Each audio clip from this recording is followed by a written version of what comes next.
কইরা চলে গেছে। ও ভাই, তুমি কিন্তু আমারে ভাই হারা কইরা যাইও না। তুমিও যদি চলে যাও আমার তো আর যাওয়ার মতো জায়গা থাকবে না।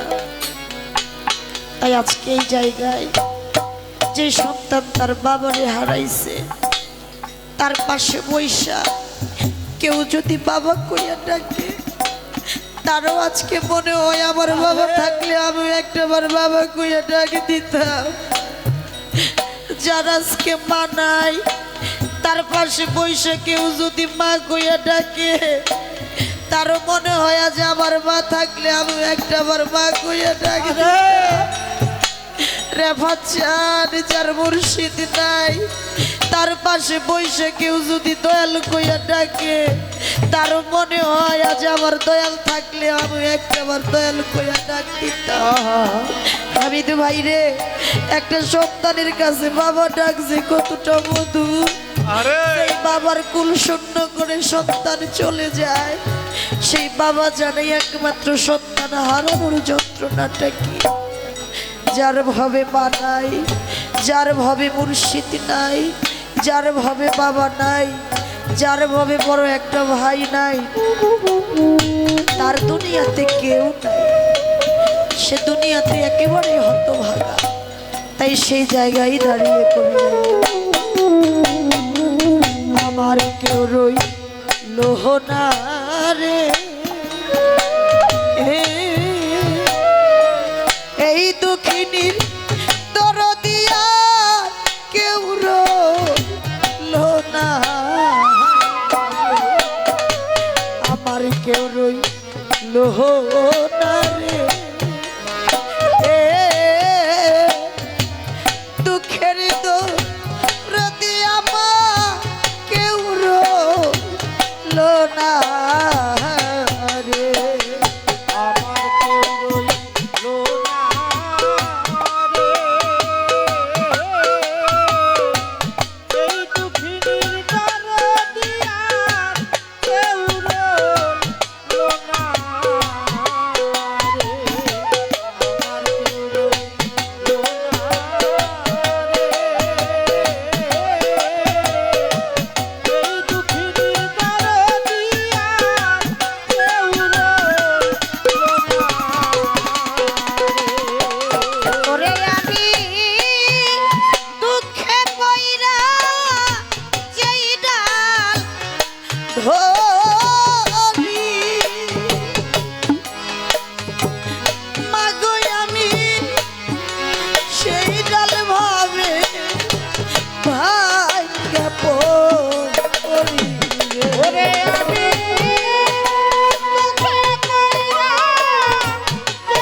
দুঃখ গেল না রে,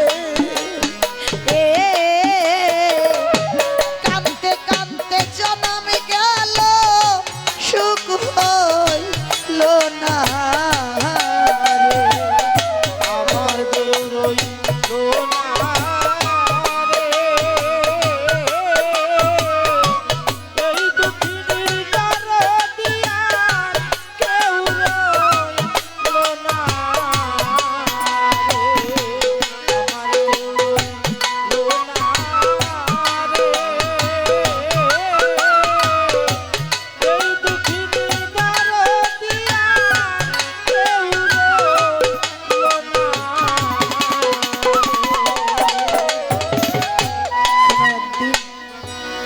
আমার দয়াল নবী দিঘা মাঠে সবার উদ্দেশ্য বলতেছে, হে আমার সাহাবাগণ শুনে রাখো, আজকে তো ঈদের দিন, একটা খুশির দিন, আনন্দের দিন।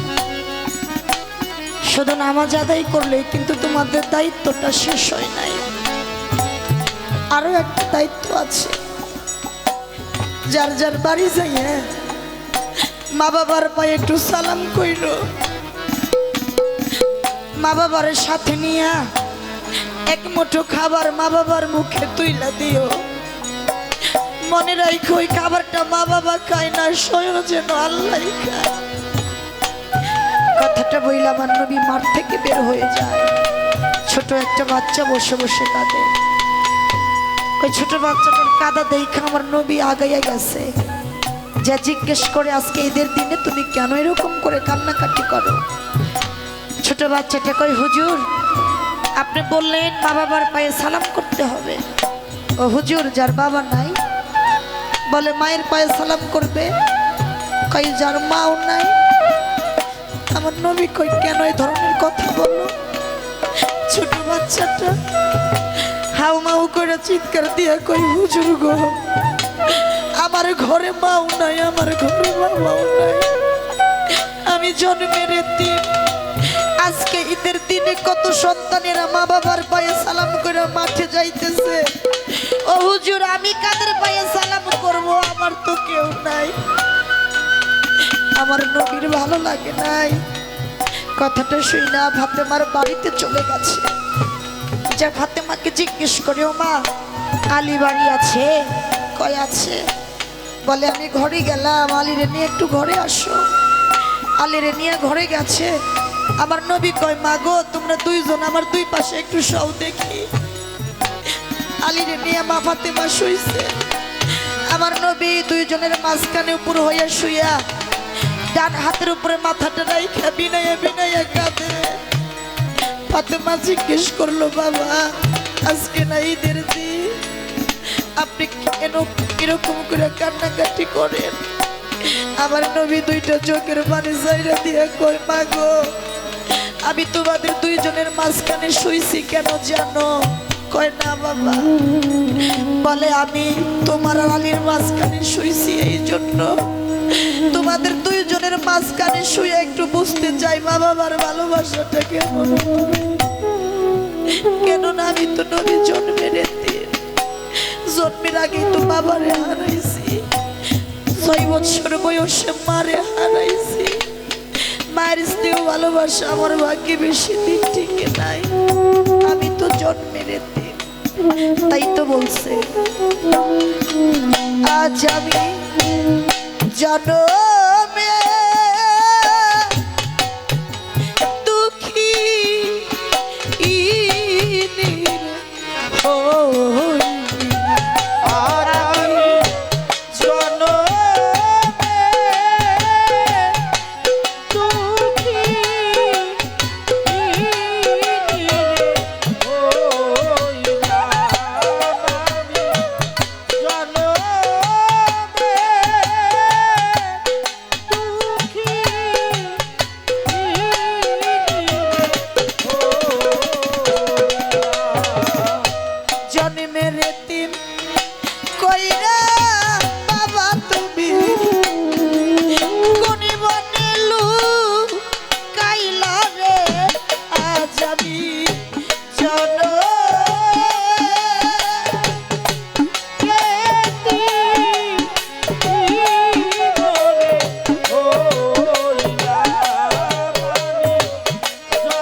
বাবা ডাকছে মধুর ডাক করে, জারি গেল রাইয়া রে আজ আমি